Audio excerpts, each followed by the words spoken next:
Welcome back everyone. तो अभी जो नेक्स्ट लेक्चर है वो है portal frame method of approximate analysis. अच्छा, तो अभी तक मैंने आप लोगों को अप्रोक्सीमेट एनालिसिस के बारे में बताया था। अप्रोक्सीमेट एनालिसिस हम लोग कब कर रहे थे? जब आपके स्ट्रक्चर की degree of static indeterminacy and degree of kinetic indeterminacy की वैल्यू बहुत ज्यादा आ रही थी। ठीक, अब इसकी वैल्यू बहुत ज्यादा आने से आपको क्या होता? आपको बहुत सारी इक्वेशन सॉल्व करनी पड़ती। तो उस केस में आपका जो प्रोसेस है वो बहुत लेंदी हो जाता है, कैलकुलेशंस बहुत सारी हो जाती एंड आपका टाइम जो है वो बहुत ज्यादा लग जाता। ठीक है, ऐसा नहीं है कि हम लोग सॉल्व नहीं कर पाते। हमारे पास मोमेंट डिस्ट्रीब्यूशन मेथड है, हमारे पास इतने सारे फोर्स मेथड हैं, इतने सारे डिस्प्लेसमेंट मेथड्स हैं, सबसे कर लेते, लेकिन it was taking a lot of time. ठीक है, तो हमको क्या करना था? क्योंकि ये बहुत टाइम ले रहा था, हमको कुछ ऐसा मेथड ढूंढना था कि हम उसकी वैल्यूज निकाल लें बहुत कम टाइम में और हम अपना स्ट्रक्चर जो है डिजाइन कर पाए प्रॉपरली। तो इसके लिए हमने क्या किया? अप्रोक्सीमेट मेथड्स यूज किए। अप्रोक्सीमेट आपके जो मेथड्स थे ये क्या करते थे? इससे हमको क्या मिलता था? एक अप्रोक्सीमेट वैल्यू मिल जाती थी आपके मोमेंट की, आपके शियर फोर्स की। तो इनकी जो है एग्जैक्ट वैल्यू ना मिलके, क्योंकि हम जो है इसको कुछ असम्पशंस लेके करते हैं, तो ये लाइक अप्रोक्सीमेट वैल्यू दे देगा। ठीक है, nearly to the accurate value. तो आप क्या करोगे? इन वैल्यूज की हेल्प से आप क्रॉस सेक्शन डिजाइन कर सकते थे। ठीक है, अब आपको अप्रोक्सीमेट वैल्यूज है, इनकी हेल्प से आप क्रॉस सेक्शन डिजाइन कर सकते थे इजीली। ठीक, तो ये जो भी आपकी प्रिलिमिनरी एंड एक्सपेक्टेड या फिर आप बोलो अप्रोक्स वैल्यू जो भी कैलकुलेट होके आती थी, इससे हम क्रॉस सेक्शन डिजाइन करते थे। ठीक, तो ये हुआ हमारा एक केस। और इसमें हमको क्या होता था कि हमको मटेरियल प्रॉपर्टीज की जरूरत नहीं पड़ने वाली बिल्कुल भी, ना ही क्रॉस सेक्शनल प्रॉपर्टीज की जरूरत पड़ने वाली है। बहुत इजी वे में आप इसको पोर्टल ये जो भी आपके अप्रोक्सीमेट मेथड से आप करने वाले थे। ठीक, अच्छा, और हमने दूसरी चीज यहाँ क्या देखी थी कि किस तरह से आप अप्रोक्सीमेट एनालिसिस करने वाले थे। आपके पास होगा इंडिटरमिनेट स्ट्रक्चर। ठीक है, जो भी आप फ्रेम्स बनाते हो किसी भी बिल्डिंग के लिए, that is an indeterminate structure. Then आपको उसके बाद क्या करना है? You need to make it in determinate. Determinate बनाने के लिए आपके पास कुछ एजम्पशंस होंगे। ठीक है, और आपको क्या करना है? उन एजम्पशन से डिटरमिनेट बनाया, फिर आपके पास तीन इक्विलिब्रियम की इक्वेशन और डिटरमिनेट स्ट्रक्चर सॉल्व करने के लिए क्या? Sigma F X is equal to zero, sigma F Y is equal to zero and sigma M Z is equal to zero. इन तीनों की हेल्प से आप सॉल्व कर लेते थे अपना स्ट्रक्चर। ठीक है, तो अभी जो है मैंने आपको बताया हमने पिछली क्लास तक क्या देखा था। अब इस क्लास में मैंने आपको लास्ट क्लास में भी बताया था कि आपके पास हॉरिजॉन्टल लोड्स के लिए दो मेथड है, एक तो पोर्टल फ्रेम मेथड है, एक कैंटिलीवर मेथड है। हमको वर्टिकल लोडिंग से कोई मतलब नहीं है। हम जो यहाँ डिस्कस करने वाले हैं that is horizontal loading method. इनसे ये जो पोर्टल फ्रेम है और ये जो कैंटिलीवर मेथड, दो मेथड थे। मैंने आपको ये भी बताया था कि ये ईएससी के लिए ज्यादा इम्पोर्टेंट है, गेट के लिए कम है। बट इसका मतलब नहीं है कि गेट में आए ही नहीं है कभी भी। हाँ, मतलब एक दो बार आए हुए हैं पोर्टल फ्रेम एंड कैंटिलीवर से। ओवरऑल अभी जितने भी सालों से एग्जाम हो रहा है सिर्फ एक दो बार आया हुआ है, but yes it has come. तो आपको क्या करना है? आपको वैल्यू मतलब थोड़ा बहुत तो आपको इसके बारे में पता होना चाहिए। अगर आपको आइडिया है, आप गेट में इजीली कर सकते हो। अगर आया तो ईएससी में डेफिनेटली इट विल कम। तो ईएससी के लिए आपके portal frame and cantilever are very important to be discussed, right? तो अब जो है हम क्या करने वाले हैं? सबसे पहला मेथड देखने वाले हैं, दैट इज आपका portal frame method of approximate analysis. अच्छा, तो मैंने सबसे पहले बताया था कि इनडिटरमिनेट को डिटरमिनेट बनाने के लिए आपको कुछ assumptions चाहिए होंगे। तो इसके assumptions क्या है? इसका assumptions है, मैं आपको बता रही हूँ, मैंने लिखे हुए हैं, मैं आपको एक एक करके दोनों समझाती हूँ कि क्या मतलब है। तो पहला assumption है कि the point of contraflexure occurs at the mid span of the member in the frame. ठीक है, सेकंड बोलता है कि the horizontal shear taken by the indeterminate column is double of the horizontal shear taken by the external column। ठीक है, यहाँ मैंने लिख दिया है कुछ गड़बड़। इसको रिमूव करते हैं. It should not be indeterminate, it should B intermediate. Okay, is the intermediate. अच्छा, तो क्या बोला मैंने कि the horizontal share taken by the intermediate columns is double of the horizontal share taken by the external और exterior columns. तो ये दो आपके assumptions हुए पोर्टल फ्रेम में. अच्छा, देखते हैं कि ये क्या कह रहे हैं ये assumptions. तो मैंने क्या किया, मैं आपको दोनों assumptions एक एक करके क्लियर करती हूँ. तो मान लो आपके पास कुछ इस तरह से फ्रेम है, ये कुछ इस तरह से फ्रेम है, ठीक है. हाँ, एक मिनट इसको थोड़ा बड़ा बना देती हूँ. तो मैंने क्या अज्यूम किया कि मेरे पास कुछ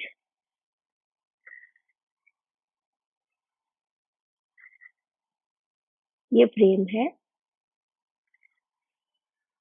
फ्रेम का मतलब क्या हुआ, एक ओवरऑल जो भी बीम्स का एंड कॉलम्स का जो स्ट्रक्चर होता है उसको आप फ्रेम बोल देते हो. ठीक, तो ये मैंने आपको क्या बताया अभी कि 2 स्टोरी का फ्रेम है. First story, second story, 2 story building होगी. तो उसका जो ओवरऑल स्ट्रक्चर होगा वो कुछ इस तरह से है. ठीक, फिक्स है ये. और मैंने क्या बोला कि यहाँ पे लोड है P1, और यहाँ पे फर्स्ट देखो सेकंड स्टोरी पे P1 लोड था एंड यहाँ पे आपका P2 लोड पड़ रहा है. ठीक है. अच्छा, ये आपकी क्या है, सेकंड स्टोरी है, और ये आपका क्या है, फर्स्ट स्टोरी है. अच्छा, मैंने पहला assumption क्या बोला था, मैंने पहला assumption बोला था कि point of contraflexion occurs at the mid span of the member in the frame. तो point of contraflexion आपको पता होंगे क्या होते हैं. अगर हल्का सा भी फॉर्म का आइडिया हो तो आप अभी बस इतना ध्यान रख लो, पॉइंट ऑफ कॉन्ट्राफ्लेक्शन होता है जहाँ पे बेंडिंग मोमेंट आपका 0 आता है.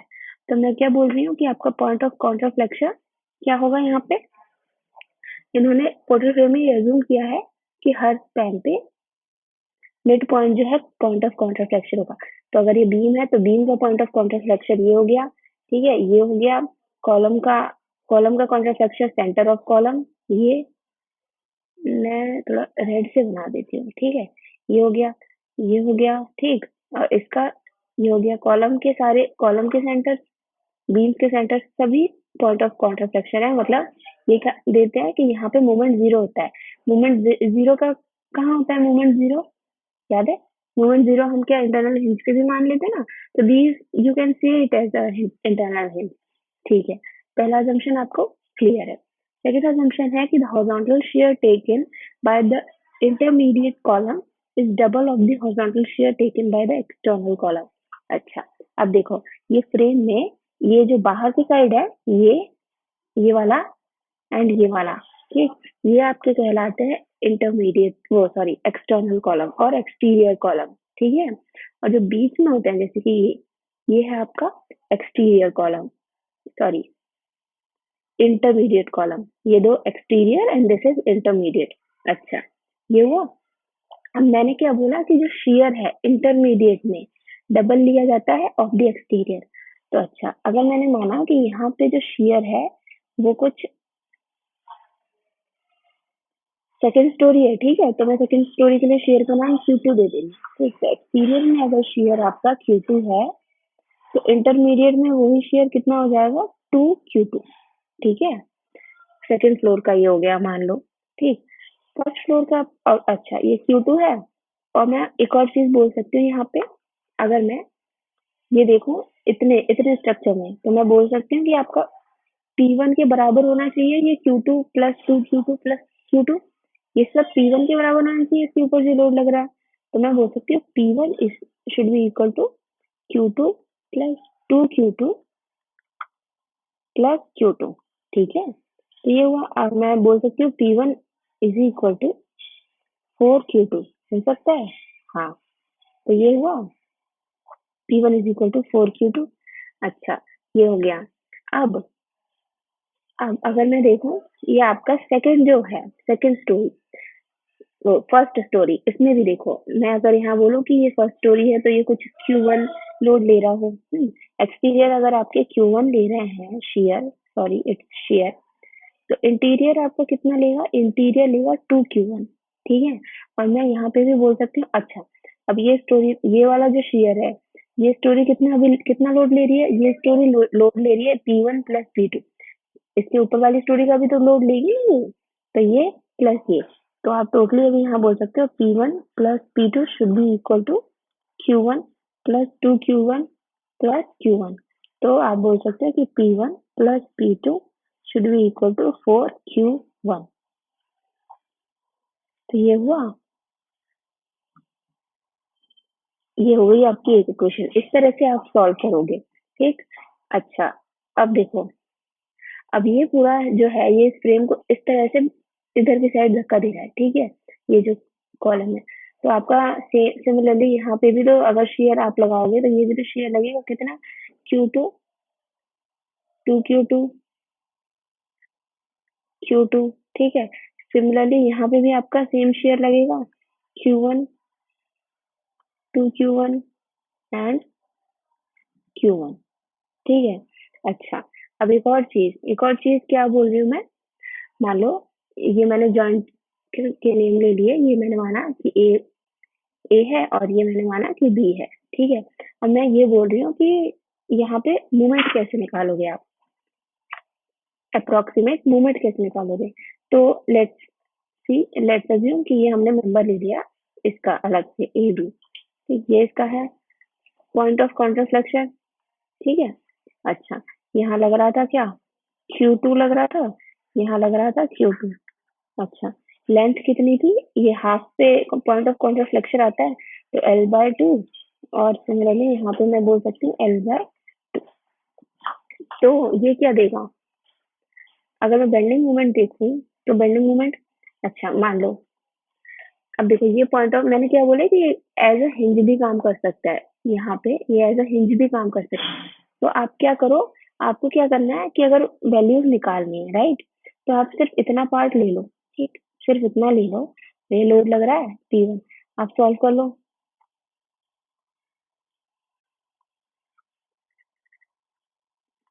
ये लोड लग रहा है आपका P1, आप सिर्फ इतने को सॉल्व कर लो, आपको क्या निकल के आएगा, ये निकल के आ गया, ये निकल के आ गया, मोमेंट कितना जा रहा है इसमें, ये निकल के आ गया। तो आप इस तरह से इस जॉइंट को सॉल्व कर सकते हो, क्योंकि ये तो आपके यहाँ पे इस पॉइंट से मोमेंट जीरो होगा, तो उससे आप जो है पूरी चीजें यहाँ क्लियर कर सकते हो।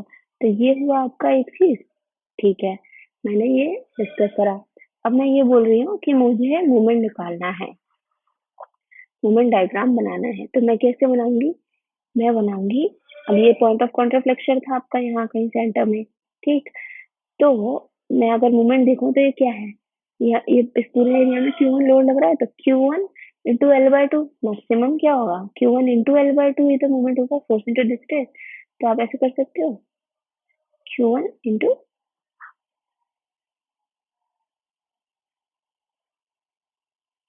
L/2, अगर मैं नाम लिख दूं तो ये क्या है आपका Q1, Q2 इंटू L/2, ये आपका क्या हो जाएगा, ये भी Q2 × L/2, load into distance, ठीक है। तो ये जो है आपका, ये हुआ आपका बेंडिंग मोमेंट डायग्राम। इस तरह से आपका बेंडिंग मोमेंट डायग्राम बनेगा, क्योंकि अब देखो डिटरमिनेट हो गया, आपने हिंज लगा दी, एक एक पार्ट अलग करके आप सॉल्व कर सकते हो, ठीक। इस तरह से आपको पोर्टल फ्रेम की एनालिसिस करनी है। अच्छा, तो ये तो हमने समझ लिया कि पोर्टल फ्रेम में क्या हो रहा है। अभी मैं क्या कर रही हूँ, क्वेश्चन डिस्कस कर लेते हैं, तो उससे और इजीली आपको समझ में आ जाएगा, क्लियर हो जाएगा पूरा आइडिया। तो क्वेश्चन जो आपका है वो कुछ इस तरह से है, मैंने क्या बोला कि यहाँ पे आपकी 3 स्टोरी एक फ्रेम है, किसी भी बिल्डिंग का मान लो, यहाँ पे आपको लोड दिए हुए हैं 40 kilo Newton, 80 kilo Newton, 80 kilo Newton का। मैंने पूरी चीजें नेमिंग प्रॉपरली कर दी है, एंड हर उसमें फ्लोर पे डिस्टेंस है 4 मीटर 4 मीटर 4 मीटर, और यहाँ हॉरिजॉन्टल डिस्टेंस है 8 मीटर 6 मीटर एंड 4 मीटर का। इसको सॉल्व करना है, ठीक। अब इसको अगर सॉल्व करने बैठो आप मोमेंट डिस्ट्रीब्यूशन से या फिर स्लोप डिफ्लेक्शन से या फिर किसी भी एग्जैक्ट मेथड से it is going to take a lot of time. तो इसके लिए आपको क्या करना है, हम अप्रोक्सीमेट मेथड से देखो इसको कितने इजीली करते हैं वो देखते हैं। ठीक, तो अगर मैं बोलूँ यहाँ पे, तो ये आपका मान लो थर्ड स्टोरी है। ठीक है, थर्ड स्टोरी।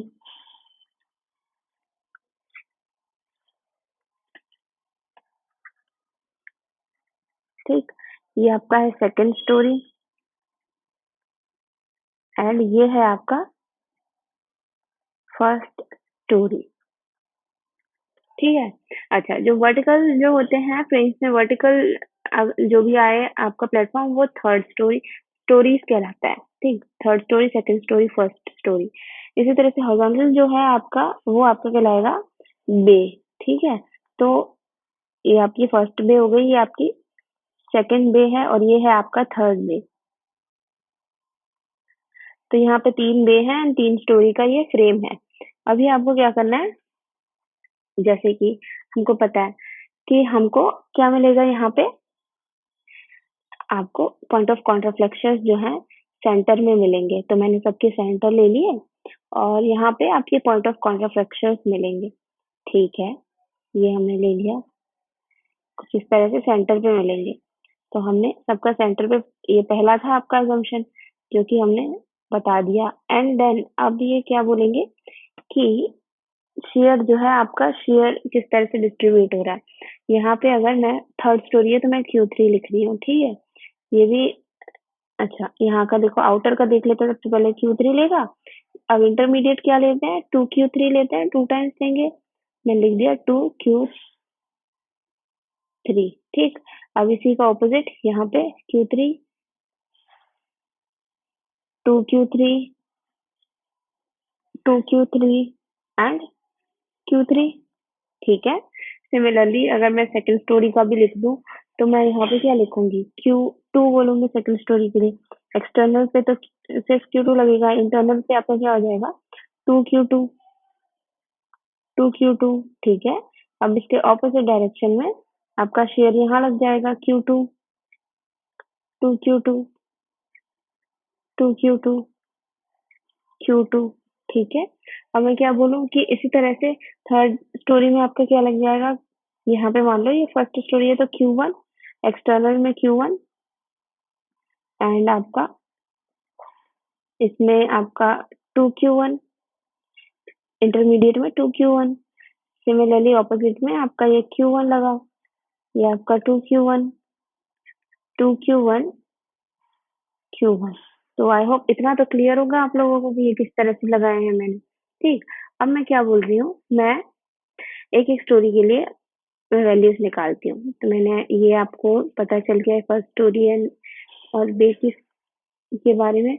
अब मैंने क्या लिखा कि मैंने लिखा थर्ड स्टोरी के लिए। ठीक है, थर्ड स्टोरी के लिए मैं देख रही हूँ, थर्ड स्टोरी के लिए मैं क्या लिख सकती हूँ, सिंपल मैंने लिखा P इज इक्वल टू 40, जो 40 किलो न्यूटन है। It should be equal to what, your Q3 plus 2Q3 plus 2Q3 plus Q3 होगा। हाँ, Q3 plus 2Q3 plus 2Q3 plus Q3। ठीक है, तो यहाँ पे आपका क्या आया, 40 इज इक्वल टू 6Q3 आया। तो मैं आपको यहाँ पे Q3 की वैल्यू बोल दूँ, क्या आएगी, 20/3 आ जाएगी। तो 20/3 किलो न्यूटन आपका Q3 की वैल्यू हो गई। अच्छा, ये हो गया। अब मैं अगर सेकंड स्टोरी की बात करूँ, ये मैंने थर्ड स्टोरी के बारे में निकाल लिया। सेकंड स्टोरी की बात करूँ तो मैं क्या बोल सकती हूँ, 40+80 लिख सकती हूँ। 40+80 आपका होना चाहिए Q2 plus 2Q2 plus 2Q2 plus Q2 के बराबर। हाँ, मैंने क्या लिखा, ये हो गया 120 should be equal to 6Q2। तो आप यहाँ पे Q2 की वैल्यू लिख सकते हो, क्या आएगी, आएगी 20 किलो न्यूटन। तो हमने यहाँ पे क्या किया, Q2 की वैल्यू भी निकाल ली। अच्छा, अब मैं क्या देखूँ, मैं फर्स्ट स्टोरी के बारे में भी बात कर लूँ। फर्स्ट स्टोरी में क्या वैल्यू है, फर्स्ट स्टोरी में आपकी जो शेयर की वैल्यू है वो क्या होगी, 80 प्लस 80 प्लस 40 होगी। और ये आपका बराबर होना चाहिए Q1 plus 2Q1 plus 2Q1 plus Q1 के। अच्छा, तो ये आपका कितना हो गया 6Q1। ओके, और मैंने ये आपका कितना हुआ 80 कितना हो गया 160 प्लस 40 तो 200। तो आपका क्या आया 200 इज इक्वल टू 6Q1। तो आप क्या लिख सकते हो Q1 इज इक्वल टू 100/3 लिख सकते हो। तो ये आपका आ गया 100/3 किलो न्यूटन।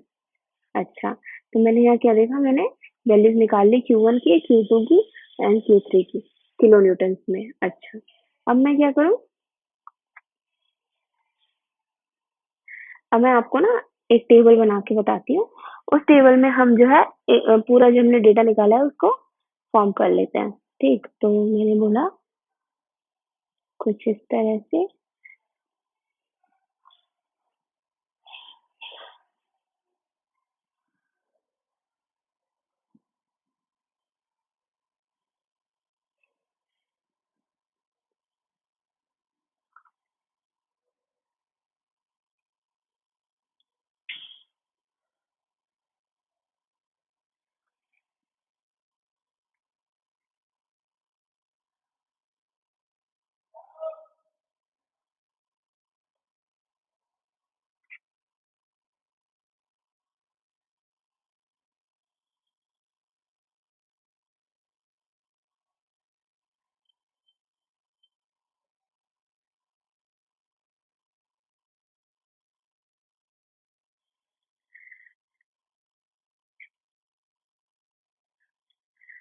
तो ये इस तरह से मैंने एक टेबल बनाई है।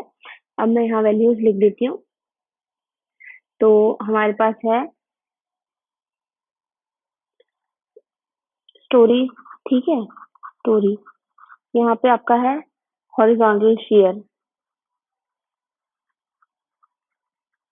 Horizontal share. ठीक, अब मैं यहाँ देख रही हूँ बेंडिंग मोमेंट। यहाँ पे मैंने लिखा है एक्सटर्नल कॉलम,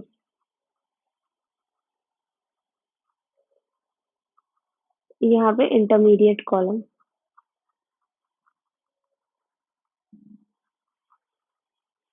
सिमिलरली फिर से आपके यहाँ एक्सटर्नल कॉलम और यहाँ पे आपके इंटरमीडिएट कॉलम। ठीक, अच्छा, स्टोरीज हमारे पास क्या है, थर्ड स्टोरी है, सेकंड स्टोरी है एंड फर्स्ट स्टोरी है। ठीक, अब देखो मैंने क्या देखा था, horizontal shear, horizontal shear in third storey. Third storey में मैंने हॉरिजॉन्टल शेयर की वैल्यू निकाली थी Q3 is equal to 20/3। Second storey में मैंने हॉरिजॉन्टल की वैल्यू निकाली थी 20 और थर्ड में मैंने 100/3। तो मैं वही भर देती हूँ आपके टेबल में। तो ये यहाँ पे मेरा आया था 20/3, ठीक है, किलो न्यूटन में। एंड देन मेरा आया था 20 kilo Newton. After that I got 100/3 kilo Newton. हाँ, ठीक है।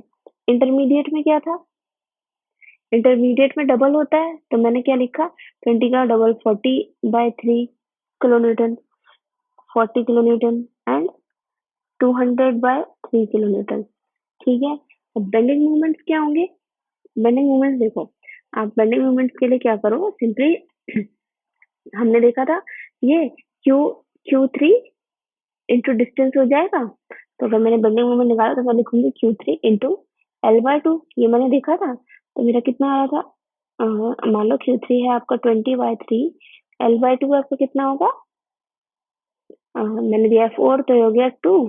तो आपका ये आया 40/3, राइट, 40/3। तो अगर मैं इस तरह से ही वैल्यूज लिखूं तो मैं एक्सटर्नल कॉलम में मेरा कितना होगा 20/3 इंटू मैंने बोला 2 तो आया 40/3 किलो न्यूटन मीटर आया। अच्छा, यहाँ पे मैंने देखा 20 इंटू 2 करना पड़ेगा, तो आपको क्या आया 40 किलो न्यूटन मीटर। अच्छा, अभी यहाँ पे मैं देखा 100/3 into 2 is equal to 200/3 kilo newton metre. अच्छा, इंटरमीडिएट में क्या हो जाएगा आपका 40/3 इंटू 2, ये 80/3 किलो न्यूटन मीटर। अच्छा, यहाँ पे आपका 40 × 2, तो ये आपका आया 80 kN/m। सिमिलरली ये आया आपका 400/3 kN/m। अच्छा, अब आप देखो, लॉजिक से देखो, एक्सटर्नल कॉलम है और ये इंटरमीडिएट कॉलम है। ये हॉरिजॉन्टल शीयर की वैल्यू है, ये बेंडिंग मोमेंट की वैल्यू है। मैंने क्या बोला था कि आपका हॉरिजॉन्टल शीयर जो है उसकी वैल्यू क्या होगी, एक्सटर्नल कॉलम में इंटरमीडिएट कॉलम के कंपैरिजन में हाफ होगी, मतलब इंटरमीडिएट डबल होना चाहिए एक्सटर्नल का। देखो 20/3 है, यहाँ पे 40/3 आ रहा है, 20 है तो 40, 100 है तो 200 आ रहा है, ठीक है। इस तरह से बेंडिंग मोमेंट में भी आप देखो, एक्सटर्नल कॉलम में जो भी वैल्यू है और इंटरमीडिएट कॉलम में जो भी वैल्यू है, इंटरमीडिएट वाली एक्सटर्नल की डबल है, 40/3, है ना। तो यहाँ पे 80 है, यहाँ पे 200 है तो 400 है। तो आप क्या बोल सकते हो, आप ये देख रहे हो कि आपने जो वैल्यूज निकाली वो क्या है, एक्सटर्नल में हाफ है इंटरनल की। ठीक, ये आपने पूरी टेबल बना ली। अच्छा, अब मैं क्या करूँ, बेंडिंग मोमेंट डायग्राम बना लूँ। किसके लिए, बेंडिंग मोमेंट डायग्राम बनाऊं मैं कॉलम के लिए, ठीक है। तो अगर मैंने लिखा BMD फॉर कॉलम, मैंने कॉलम्स में सारी वैल्यूज निकाल ली हैं, ठीक। मैंने ये जितनी भी वैल्यूज निकाली कॉलम्स में थी। मैंने एक्सटर्नल कॉलम की बात करी, इंटरमीडिएट कॉलम की बात करी, एक्सटर्नल कॉलम की बात करी, इंटरमीडिएट कॉलम की बात करी। जितनी भी मैंने ये Q1 Q2 Q3 थी, ये सब कॉलम्स में है। तो अभी मैं कॉलम का एक बार बना के आपको आइडिया दे देती हूँ कि कॉलम में आपका BMD कैसा बन रहा है। मैंने लिखा bending moment diagram for column, ठीक है। कॉलम्स के लिए, अच्छा, अब मुझे, जब मैंने ये लिया है तो मैं बना दूं एक बार अपना पूरा स्ट्रक्चर किस तरह से था, कुछ इस तरह से था।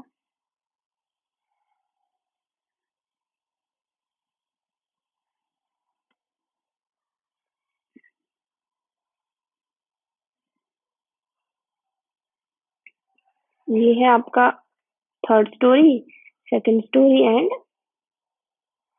First story. आपका ये था एट, एट था, हाँ। ये आपका सिक्स था, सिक्स एंड देन फोर था, ठीक है। तो मैंने कुछ इस तरह से बना दिया। ये था आपका पूरा का पूरा फ्रेम, ठीक। अब मैंने क्या बोला, एक्सटर्नल कॉलम्स में बेंडिंग मोमेंट कितना आ रहा था। तो अब मैं यहाँ से आपको बोल सकती हूँ कि 40/3 था यहाँ पे सबसे ऊपर एक्सटर्नल कॉलम में। बेंडिंग मोमेंट की वैल्यू क्या थी, 40/3 कितनी थी। मैं अगर यहाँ लिखूं 40, अगर यहाँ पे आ रहा है मान लो, तो ये था 40/3। तो सिमिलरली यहाँ कहीं आएगा आपका 40/3। अब मैं मिला दूं उनको, ठीक। तो अगर मैं मिलाऊं तो मैं ये देख रही हूँ कुछ इस तरह से आपका बन गया सिमिलर केस। अच्छा, तो ये एक्सटर्नल में 40/3 था, टेबल देखो जरा एक बार, एक्सटर्नल में 40/3 था, हाँ था। तो मैंने क्या किया, सिंपली 40/3 बना दिया, हाँ बना दिया। अच्छा, इंटरनल में आपकी क्या वैल्यू थी, इंटरमीडिएट कॉलम में 40/3 पे क्या वैल्यू थी, इंटरमीडिएट कॉलम में आपकी 40/3 पे डबल वैल्यू आएगी 80/3। तो कुछ इस तरह से मैंने माना 80/3, ठीक है, या 80/3। सिमिलरली 80/3 कुछ यहाँ पे, या 80/3, हाँ आ गया ना। मैंने अभी लिख दिया इस तरह से। अच्छा, तो मैं वैल्यू लिख दूं, तो ये था 80/3 kN/m, 80/3, 40/3, ठीक। यहाँ पे भी मैंने लिखा 80/3, 80/3, 40/3। तो ये हुआ आपका फर्स्ट, वो थर्ड फ्लोर का, थर्ड स्टोरी का आपका bending movement diagram in column. Column में इतना bending movement, maximum BMD intermediate में 80/3 आ रहा है और एक्सटर्नल में 40/3 आ रहा है, ठीक है। अब मैं क्या देखूं, मैंने सेकंड स्टोरी का देखा। सेकंड स्टोरी में आपका बेंडिंग मूवमेंट कितना आ रहा था, सेकंड स्टोरी में आपका बेंडिंग मूवमेंट आ रहा था 40, ठीक, एक्सटर्नल कॉलम्स में। तो मैंने क्या किया, 40/3 था तो मैंने सिंपली 40 बना दिया, कुछ यहाँ मान लो यहाँ पे मेरा 40 आ रहा है, ठीक? तो 40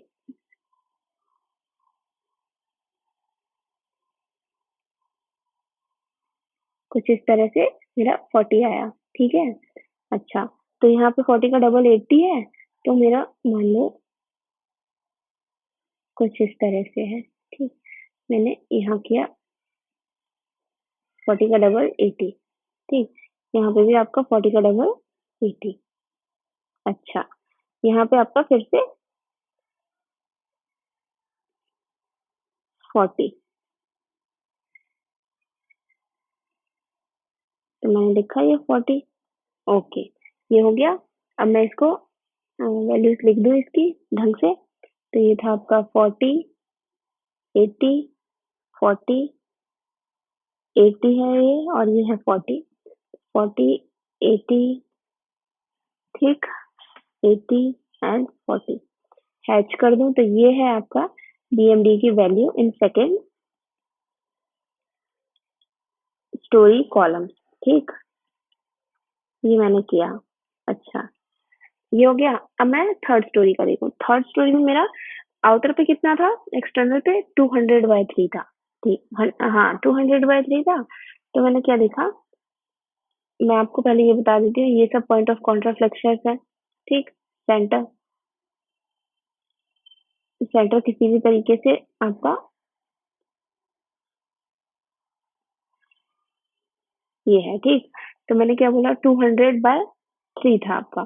तो मैंने कुछ मान लो 200/3 आपका यहाँ कहीं आ रहा है, तो ये कुछ इस तरह से हुआ, ठीक है? 200/3। अब नेक्स्ट है आपका 400/3, ठीक है? 400/3 हुआ क्योंकि डबल है इंटरमीडिएट पे।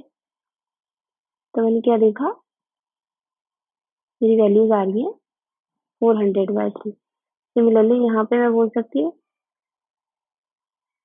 400/3, एंड यहाँ पे आपका क्या है फिर से 200/3।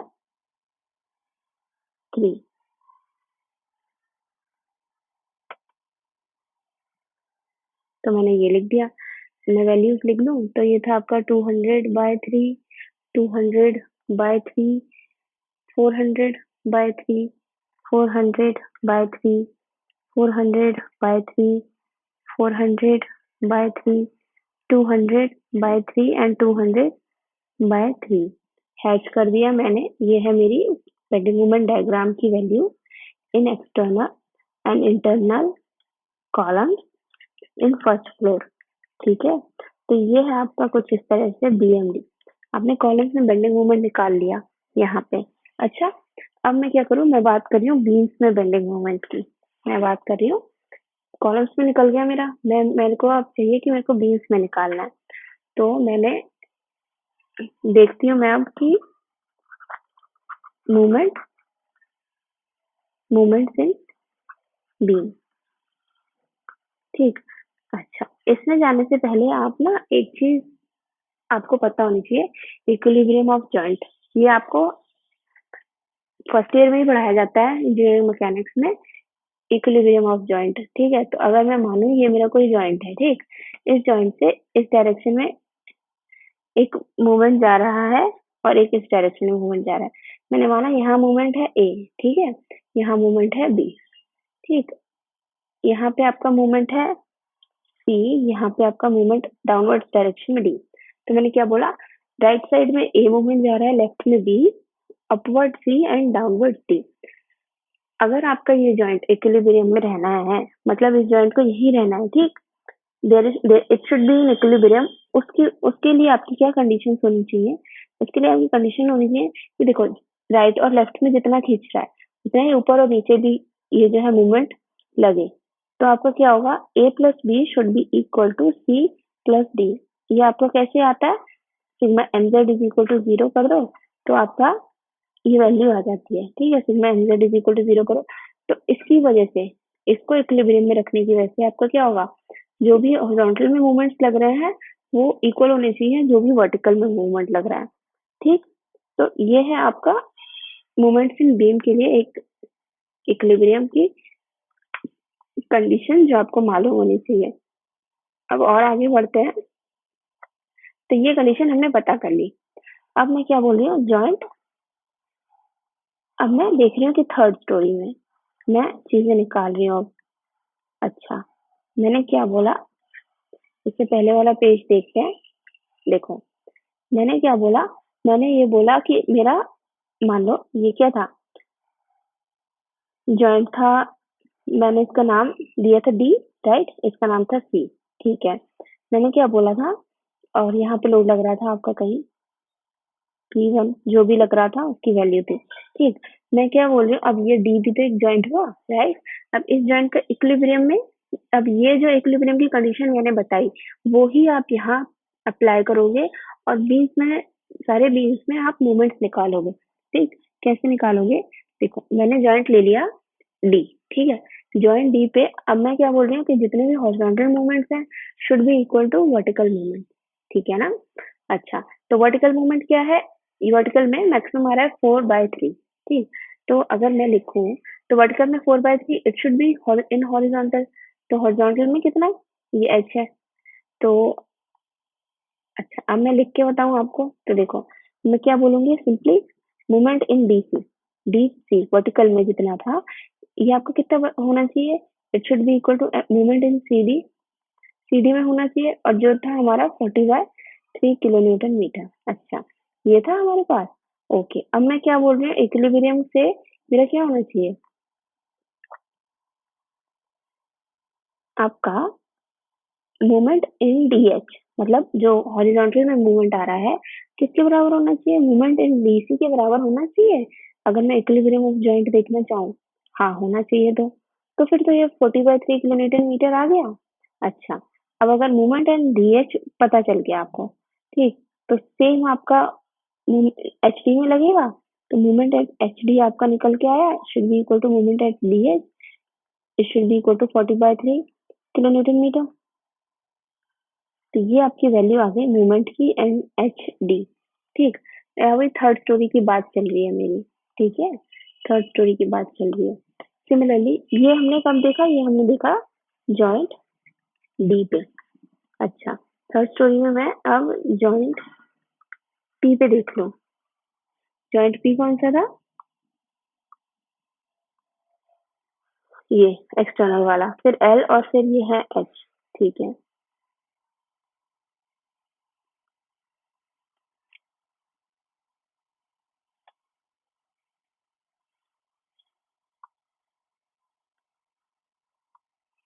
पी पे देखो, तो मैं पी पे लिखूंगी movement at P O should be equal to movement at OP. हाँ, क्या वो भी 40/3 किलो न्यूटन मीटर। अच्छा, तो मूवमेंट एट पीएल भी आपका इसके बराबर होना चाहिए, should be equal to movement at LP is equal to 40/3 kilo newton metre. हाँ, तो ठीक है, मैंने यहाँ निकाल लिया, वैल्यू मैंने निकाल ली। अब मैं देखो, मैं जॉइंट एच की बात करती हूँ। एच और एल दोनों में सेम चीज होंगी, तो मैं क्या करूँ, सिर्फ एच का निकाल देती हूँ, एल का मैं क्या कर रही हूँ, अब जॉइंट एच की बात कर रही हूँ। तो मैंने क्या देखा, movement at H D should be equal to movement at H L. क्या मतलब, देखो मूवमेंट एट एच डी तो हमने निकाल दिया, should be equal to movement at H L horizontal में। ठीक, तो ये आप क्या बोल सकते हो, हाँ, नो नो नो, देखो एच में है, एच में आपका क्या होना चाहिए, मैंने क्या बताया, इक्विलिब्रियम के लिए हॉरिजॉन्टल का addition should be equal to vertical का एडिशन, राइट। तो उस हिसाब से अगर मैं निकालूं, तो मैंने क्या किया, मैंने अभी कुछ गलत लिख दिया। क्या, मैंने अब क्या करना है, movement at H D plus movement at H L, ये यही तो है आपका हॉरिजॉन्टल। हॉरिजॉन्टल का addition should be equal to vertical का एडिशन, तो वर्टिकल में सिर्फ एक है, मूवमेंट एट एच डी का आपकी क्या वैल्यू आई, मूवमेंट एट एच डी आपका है 40/3 plus M H L, and it should be equal to 80/3। तो आपका है movement at H L is equal to movement at L H is equal to 40/3 kilo newton metre. ये निकल के आया आपका। हाँ, अब इस तरह से आप जो है सारे जॉइंट सॉल्व करोगे, चलो आगे की जॉइंट भी मैं करा ही देती हूँ। मुझे लगा कि मैं सिर्फ वैल्यूज लिख दूँ और आप लोग खुद से भी कुछ करो, बट इट्स ओके। आगे की वैल्यूज भी मैं आपको बताती हूँ किस तरह से निकालोगे और फिर आप किस तरह से बीएमडी बनाओगे।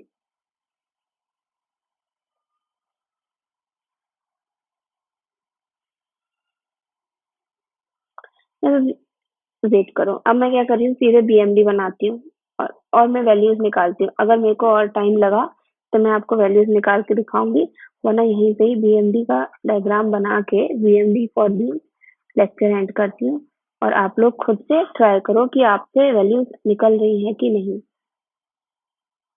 तो मैंने क्या बोला कि मेरे पास इस तरह से स्ट्रक्चर है, 8 का, 6 का एंड 4 का, राइट। यहाँ पे आपका था बंद, ठीक है। यहाँ पे आपका एक फ्लोर और यहाँ पे आपका एक और फ्लोर, इस तरह से था। हाँ, अब मैंने क्या बोला कि यहाँ पे ये वाली जो बीम है इसमें 40/3 आ रहा है एंड 40/3 यहाँ पे आ रहा है। तो अगर मैं निकालूं, मैंने क्या किया, 40/3 मान लो कहीं यहाँ आ रहा है, तो 40/3, ओहो, just a second।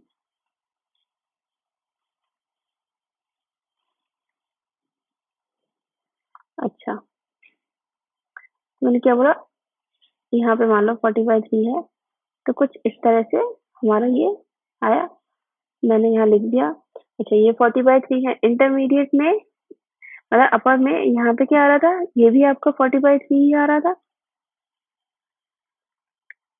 MPL and MLP 40/3 आएगा। तो मैंने फिर से क्या लिया, इतना ही लिया, 40/3। यहाँ पे भी आपका 40/3 ही आ रहा था, सब में 40/3 आया था, तो मैंने सिंपली 40/3 लिख दिया। अब मैं वैल्यू लिख दूँ यहाँ पे, तो ये थी 40/3, 40/3, 40/3, 40/3, 40/3, 40/3, ठीक। सेकंड सेकंड में, अच्छा जैसे मैंने अभी 40/3 सारी निकाली, सेकंड स्टोरी का आप क्या करना, सेकंड स्टोरी का इक्विलिब्रियम निकालना, ठीक, एक एक जॉइंट का। तो आप वहाँ क्या देखोगे, सेकंड स्टोरी के इक्विलिब्रियम से आपकी वैल्यूज निकल के आएंगी। क्या निकल के आएंगी वो मैं यहाँ लिखवा दे रही हूँ। तो जो आपकी वैल्यूज आएंगी वो कुछ इस तरह से आएंगी। तो ये 40/3 था, तो हमारी वैल्यूज आएंगी 160/3, 160/3 एंड 160/3। तो जो वैल्यूज निकल के आई वो थी, ये है आपका 160/3, ठीक है, 160/3, 160/3 एंड 160/3, 160/3, 160/3। अभी देखो आपका ये सेंटर यहाँ पड़ रहा है, ठीक है, कॉन्ट्राफ्लेक्शन यहाँ आएगा। अच्छा, तो अभी मैंने क्या किया, पहले मोमेंट थर्ड स्टोरी का देखा, थर्ड स्टोरी का जब मैंने निकाला तो उसका आंसर है 320/3, ठीक। तो अब मैं क्या करूँ, सिंपली, ओहो, वेट,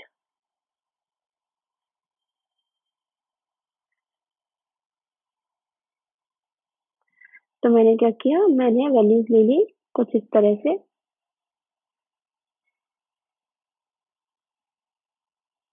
320/3।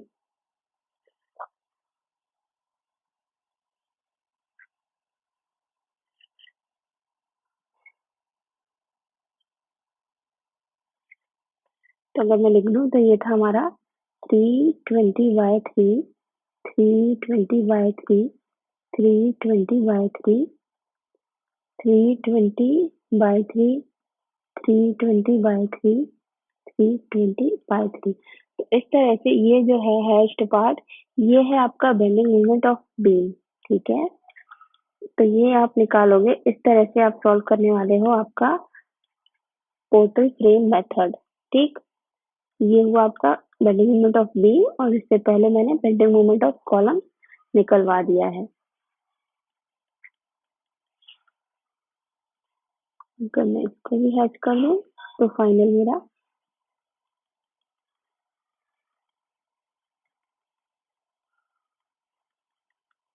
वैल्यूज निकल के आई। ये है आपका बीएमडी फॉर बीम। ठीक, तो आई होप आपको क्लियर होगा, और आई होप आपको ये किस तरह से ये 160/3 और किस तरह से 320/3 आया है ये भी क्लियर होगा।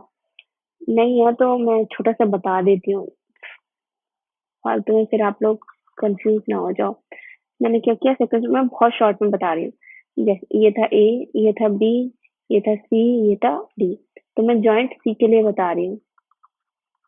सी के लिए अगर देखो तो आप क्या लिखोगे, M C D plus M C B, मतलब एम सी सी जॉइंट है तो अपवर्ड। ठीक, अपवर्ड का addition should be like vertical का एडिशन शुड बी हॉरिजॉन्टल का एडिशन।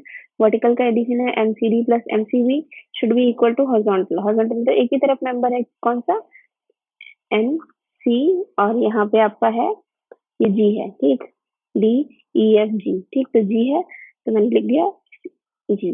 अब मैंने क्या लिखा, एम सी बी आपका था 40/3 plus 40 should be equal to M C G. तो मैंने क्या देखा, एम सी जी की वैल्यू आ गई 160/3 किलोमीटर मीटर। ये आपका वैल्यू आई मूवमेंट की। ठीक है, यहाँ से मैंने 160/3 इस तरह से रख दिया। ऐसे ही आप यहाँ का निकाल लो, यहाँ का निकाल लो, यहाँ का निकाल लो, किसी भी पॉइंट का निकालो, 160/3 आने वाला है। अच्छा, अब मैं क्या करूँ, मैं बात कर लूँ फर्स्ट स्टोरी की। फर्स्ट स्टोरी की बात कर लूँ मैं एक बार यहाँ पे। तो फर्स्ट स्टोरी मैंने ले लिया जॉइंट बी ले लिया, मान लो। ठीक, जॉइंट बी लिया मैंने, ये रहा जॉइंट बी लिया। तो मैंने क्या लिखा, एम बी, बी टू ये है एफ था। ठीक, तो एम बी एफ कितना होना चाहिए, should be equal to M B C plus M B A होना चाहिए। तो एम बी एफ की वैल्यू आप, ये एम बी सी था आपका 200/3 प्लस 40, तो आया 120 प्लस 200/3। तो एम बी एफ की वैल्यू आ गई आपकी 320/3। ठीक है, इस तरह से आप ये जो है वैल्यूज निकालोगे। तो नाउ आपको, आई एम श्योर आपको डेफिनेटली क्लियर होगा कि किस तरह से आपको पोर्टल फ्रेम मेथड यूज करना है। एंड एक और चीज, ये तो मैंने क्या किया कि अलग अलग बीएमडी बना दिया, लीम का बीएमडी अलग बना दिया एंड आपके कॉलम्स का बीएमडी अलग बना दिया। इन दोनों को ओवरलैप कर दो। ठीक है, इसी पे अगर मैं बीम का भी बना, कॉलम का भी बना दूं इसी पे, तो क्या हो जाएगा आपका, ओवरलैप करके ओवरऑल आपका बीएमडी आ जाएगा फॉर बीम्स एंड कॉलम्स। तो इस तरह से आप क्या है पोर्टल फ्रेम मेथड सॉल्व करोगे। नेक्स्ट में हम कैंटिलीवर मेथड देखते हैं। तो आई होप आप लोग को ये क्लियर हो। अगर कोई भी डाउट हो तो आप नीचे कमेंट सेक्शन में लिख सकते हो। Thanks everyone.